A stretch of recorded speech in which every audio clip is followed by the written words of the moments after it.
Guys, my name is Nonima Tikela. Welcome to my YouTube channel. So let's look at the courtroom bombshell they don't want you to notice in Section 189.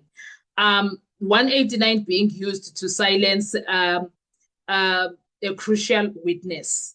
Ladies and gentlemen, what happened inside the Senzo Meyiwa trial may become one of the most controversial courtroom moments we have seen in years. At first glance, many people believe Judge Ratamu Kgatleng was simply applying the law when he invoked Section 189 of the Criminal Procedure Act against defense witness Qaniselani Buthelezi.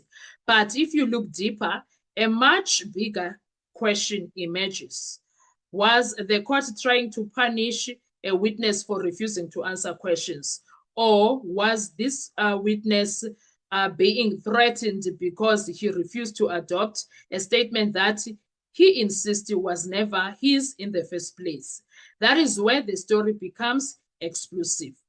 Throughout his testimony, Buthelezi answered numerous questions. He spoke about his prison records. He spoke about his incarceration. He spoke about photographs presented in court. He spoke about people he knew and people he did not know. The proceedings continued. The cross-examination continued. Questions were asked and answers were given. But then everything changed when Advocate Sibanda began confronting him with a statement allegedly obtained during the investigation. That is where Buthelezi drew a line in the sand. His position was simple. According to him, there were portions of the statement he recognized and portions he did not recognize. He repeatedly told the court that he could not confirm words that he never said. He maintained that he would answer questions relating to matters within his knowledge, but he would not adopt contents that he disputed. And that is when Section 189 suddenly entered the picture. The judge warned him about the possibility of imprisonment for refusing to answer questions. Immediately, legal observers began asking critical questions. Can a witness be punished for refusing to confirm something he says is false? Before anything else, because there is a major difference between refusing to answer a question and denying the truth of a document placed before you. If a witness says, that is not my evidence, those are not my words, I never said that, or is that actually an answer? That distinction becomes, could become extremely important. And this is where the controversy becomes even more intense. Many trial watchers believe Buthelezi's testimony has become one of the most damaging challenges to the state's narrative. His evidence has raised questions about the investigation, questions about statements, questions about identifications, questions about timelines, questions about whether certain information was accurately recorded. In other words, this is not an ordinary witness. This is a witness whose evidence potentially affects the credibility of major aspects of the state's case, which raises another uncomfortable question. If a witness is causing serious problems for the prosecution's theory, what happens when that witness suddenly finds himself facing the threat of Section 189? Coincidence, Mash? Proper judicial management, perhaps? Or something else entirely? Now, let's be fair. There is another side to this debate. Supporters of the judge will argue that courts cannot function if witnesses choose which questions they want to answer. They will say the judges have a duty to maintain order and ensure witnesses comply with lawful questioning. That argument cannot simply be ignored. The court does possess powers to deal with witnesses who genuinely refuse to participate.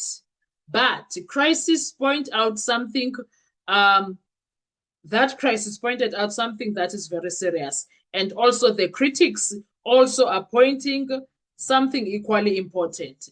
The power under Section 189 was never intended to force a witness to agree with a disputed statement. That purpose of cross-examination is to test evidence, not to compel a witness to adopt evidence. That is why the next stage could become crucial. If Buthelezi receives legal advice and returns to court maintaining the same position, the court may have to determine whether his conduct amounts to a genuine refusal or whether he has a lawful excuse for rejecting portions of the statement. And that decision could have enormous consequences, not only for Buthelezi, not only for Gininder, but for the credibility of the entire trial process itself. Because at the heart of this controversy lies a simple question.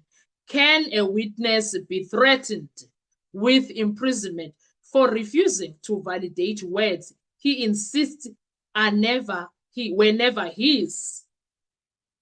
Or does justice require that the court distinguish between silence and disagreement? That is the question hanging over this trial right now.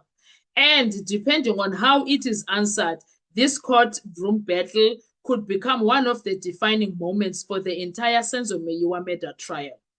What do you think about Judge Ratha and the way he's handling the situation? Was Judge Ratha simply enforcing law, or was Section 189 being deployed in a way that could intimidate a crucial witness whose evidence is challenging to the state case? Is that what Judge Ratha is doing? Is that how Judge Ratha is seeing the entire situation? What are your thoughts when it comes to this? I want to hear from you, your views, because I believe Judge Ratha is intentional about what he is doing. I believe he knows exactly what he is doing. Look at how he did it. Nothing happened, no drama, nix. He decided he's going to be dramatic. And then he did that issue himself. So that is why I am saying I do not understand him. And I am questioning a lot of things that he did there. I'm questioning the how he gets to bring Section 189. Why is the provision of Section 189 is being used? Why is he invoking that? On what grounds? Because I don't see the grounds. And I was listening to Kanselan. He was never hostile. He was never rude. He was never refusing to answer any question. He was answering all the questions that were being asked. The only thing that he said no to, that he drew a line from. I do not want to speak about anything that I never said. So how come is that a crime?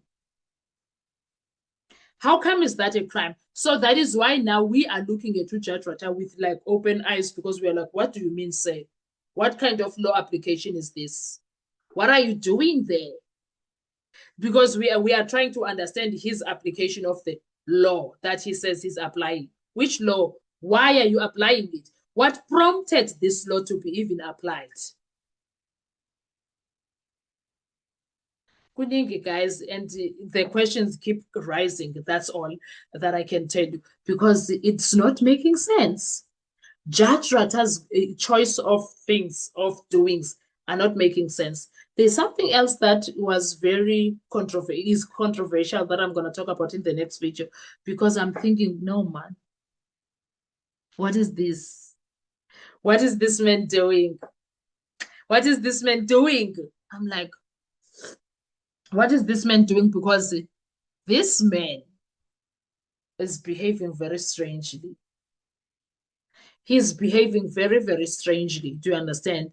But we will see. Time will tell. Anyway, what are your thoughts when it comes to all of these things? Let's talk in the comment section. I want to hear your views. Thank you so much. Do enjoy your day. Bye-bye.